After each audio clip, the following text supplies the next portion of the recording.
جس استغفار کے بارے میں نے اس میں بعض ایسے کلمات کو پڑھا جن سے اعضاء اور جوارح کانپ اٹھے، اور دماغ اور نگاہیں اس کے سامنے اس کی باریکی اور تفسیر اور معنی پر غور کرنے کے لیے ایک طویل وقت تک کے لیے ٹھہر گئیں۔ انہوں نے کہا اللہ ان پر رحم کرے اور ان کا بہترین ٹھکانہ بنائے۔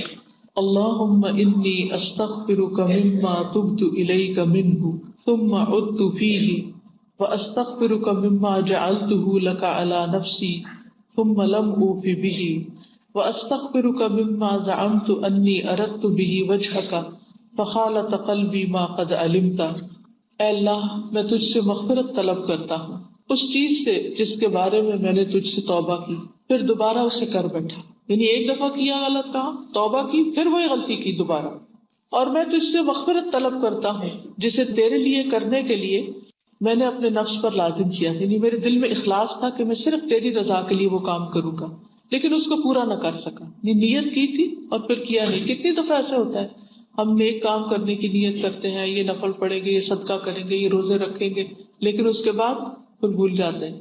اور مغفرت طلب کرتا ہوں اس چیز سے جس کو میں نے خالص تیرے لیے کرنے کا پختہ ارادہ کیا، بس میرے دل میں یہ مختلط ہو گیا، یعنی مکس اپ ہو گیا، دنیا کے لوگ بھی بیچ میں آ کے نیت خراب ہو گئی اور نہ کر سکا، اور تو اسے جانتا ہے۔ اے اللہ تو قبول کر، اے اللہ تو قبول کر۔ ایک اور استغفار ہے، اللہم اغفر وارحم موتانا وموتى المسلمین اجمعین واجز اللہم السلف الصالح عنا خیر الجزاء بما اورثوا لنا من علم نافع وذکر جامع وایمان شدید البیاض ناسع۔ اے اللہ ہمارے اور تمام مسلمانوں کے مردوں کو بخش دے، یعنی جو فوت ہو چکے ہیں، اور رحم فرما، اور اے اللہ ہمارے گزرے ہوئے نیک لوگوں کو ہم سے بہترین بدلہ دے کہ انہوں نے ہمیں علم نافع، جامع، خالص ذکر اور صاف شفاف ایمان وراثت میں دیا، یعنی صحیح چیزیں ہمارے تک آج پہنچی ہیں ان لوگوں کی محنتوں کی بدولت جنہوں نے اس راستے میں اپنی زندگیاں لگا دی تھی۔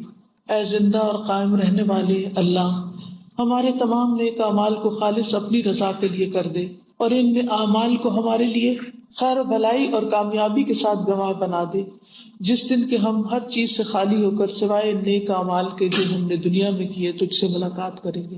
یعنی دیکھیے، سوچیے وہ دن کیسا دن ہوگا جب ہمارے ہاتھ میں ہمارے عمل کے سوا کوئی چیز نہیں ہوگی، نہ مال، نہ بچے، نہ دنیا کا کوئی ساز و سامان جس سے ہم اکٹھا کرتے ہیں، کچھ بھی نہیں ہوگا، صرف اور صرف ہمارے اعمال ہوں گے۔ تو کتنے ہیں ہمارے اعمال اور کس قسم کے ہیں، کیا کوالٹی ہے ان کی، اور وہ لے کر ہم اپنے رب کے حضور حاضر ہوں گے، کیا جواب دیں گے کہ اتنی بڑی زندگی میں ہم نے اللہ کے لیے کیا کیا؟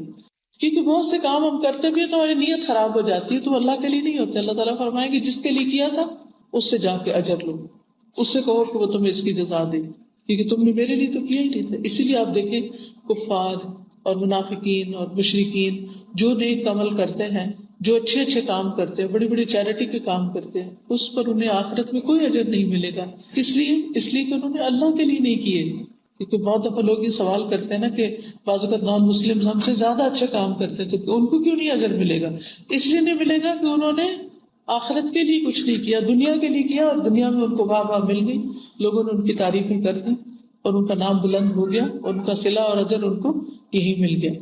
ہمیں یعنی اس دن کو یاد کریں جب اللہ سبحانہ وتعالیٰ کے سامنے ہم کھڑے ہیں اور درمیان میں کوئی نہیں، ہاتھ میں بس وہی جمع پونجی جو اللہ کے نام پہ کی ہم نے، اور خالص اس کے لیے کی، اور اس میں کسی قسم کی نیت کی خرابی شامل نہیں۔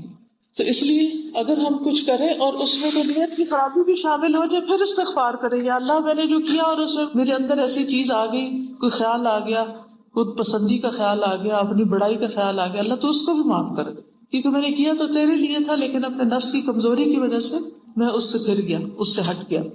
استغفار اور ذکر اور شکر کو اپنی نعمتوں میں سے بنا دے جن سے ہم سب کی زبانیں جدا نہ ہوں، جیسا کہ اے اللہ ہم تجھ سے سوال کرتے ہیں کہ تو ہمارا آخری قول شہادت اللہ الہ الا اللہ وان محمد رسول اللہ بنا دے، یعنی ہمیں مرتے وقت کلمہ نصیب فرما۔ میں اس مقدمے کو اس دعا سے ختم کرتا ہوں جس کو ہمارے نبی محمد صلی اللہ علیہ وسلم نے سید الاستغفار کے نام سے موسوم کیا ہے۔ آپ سب اس کو پڑھیے، سب کو ہی آتا ہے۔ اللہم انت ربی، اے اللہ تو میرا پالنے والا ہے، نہیں ہے کوئی معبود برحق مگر تو ہی، تو نے مجھے پیدا کیا اور میں تیرا بندہ ہوں، اور میں تیرے عہد اور وعدے پر اپنی طاقت کے مطابق قائم ہوں۔ اور میں اپنے ان تمام برے کاموں سے تیری پناہ مانگتا ہوں جن کو میں نے کیا ہے، اور میں تیری نعمت کا اقرار کرتا ہوں اور اپنے گناہوں کا بھی اقرار کرتا ہوں، بس تو مجھے بخش دے، کیونکہ تیرے سوا کوئی دوسرا ان گناہوں کو بخشنے والا نہیں۔ یعنی جو گناہ ہم اللہ کی نافرمانی میں کرتے ہیں وہ بندے نہیں ہمارے معاف کر سکتے اور نہ کروا سکتے۔ استغفر اللہ العظیم الذی لا الہ الا هو الحی القیوم واتوب الیہ، میں اللہ عظیم سے استغفار طلب کرتا ہوں جس کے سوا کوئی دوسرا معبود حقیقی نہیں، وہ زندہ اور قائم و دائم رہنے والا ہے، اسی سے توبہ اور استغفار کرتا ہوں۔ لیکن سب سے پہلے یہ جاننا ضروری ہے کہ استغفار کی ضرورت کیوں پیش آتی، استغفار کرنا کیوں ضروری ہے۔ یہ ہم سب جانتے ہیں کہ ہم لوگ دن رات گناہ کرتے ہیں، اللہ تعالیٰ کی نافرمانیاں کرتے ہیں، کچھ جان بوجھ کر اور کچھ انجانے میں، کچھ انسان ہونے کے ناطے، کچھ جہالت میں، لا علمی میں، جذباتیت میں، اپنے نفس کی کمزوری کی وجہ سے۔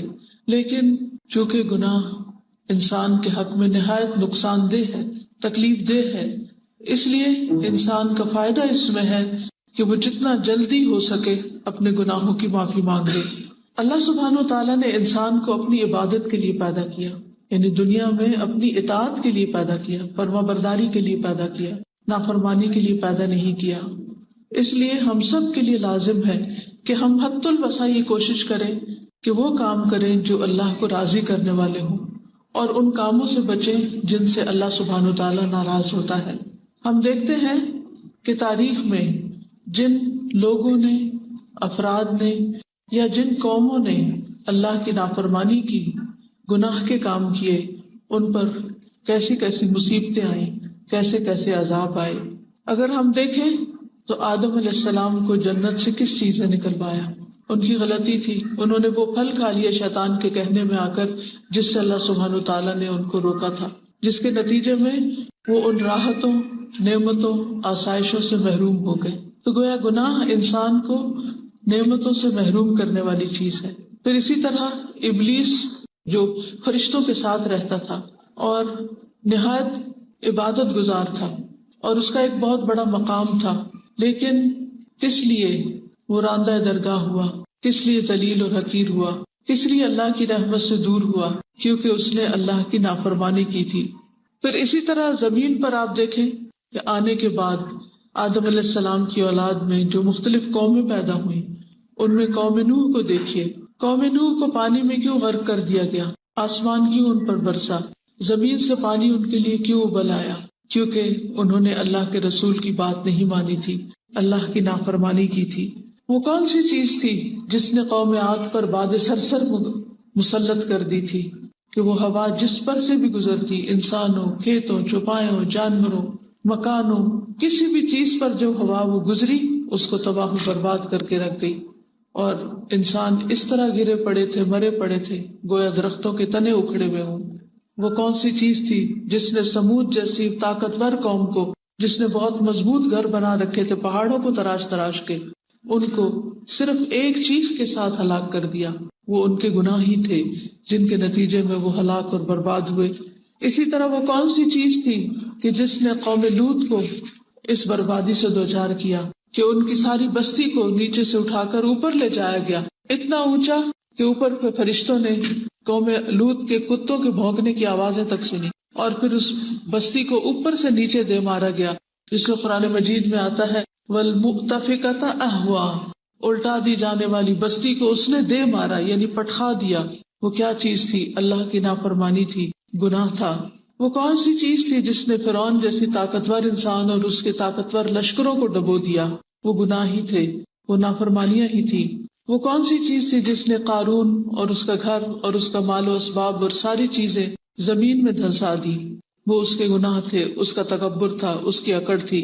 وہ کون سی چیز تھی جس نے بخت نصر کو بنی اسرائیل پر مسلط کر دیا تھا اور ان کو تتر بتر کر دیا، اور انہیں ان کے گھروں سے نکال دیا گیا اور انہیں ذلیل و خوار کر کے رکھ دیا گیا؟